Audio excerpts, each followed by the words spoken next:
खरं तर लेखक वगैरे म्हणून साहित्यात काही लिहीन हे कधी स्वप्नातही आलं नव्हतं.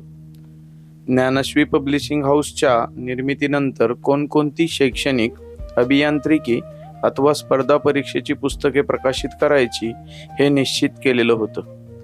एक दिवशी यात्रेदरम्यान गावी खंडोबाच्या आरतीसाठी गेलो असता प्रथम पुस्तक खंडेरायाच्या आरती संकलनाचे बनवून प्रकाशित करूया असा विचार आला आणि आरती संकलनाचे काम सुरू केले.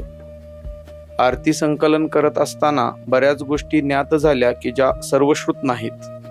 जसं की महाराष्ट्राचं आराध्य दैवत खंडोबा व म्हाळसा यांचा विवाह सोहळा पाली येथे होतो व लग्न सोहळ्याची वरात मोठ्या भक्तिभावानं जेजुरी येथे साजरी केली जाते हे असंख्य लोकांना श्रुत आहे.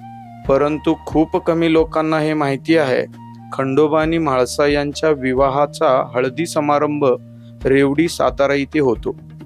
ही आणि अशा अनेक आख्यायिका व बरंच काही त्यावर मनात अनेक विचारांनी थैमान घातलं. असंख्य विचार मनात गोंगाट घालू लागले. अनेक प्रश्न पडू लागले.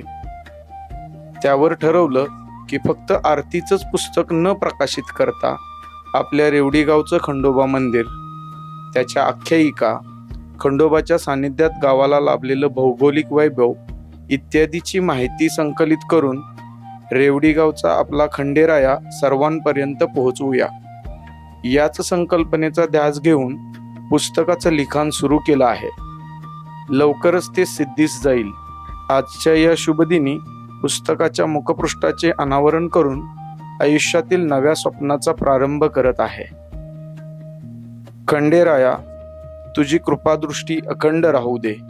येळकोट येळकोट, जय मल्हार, सदानंदाचा येळकोट.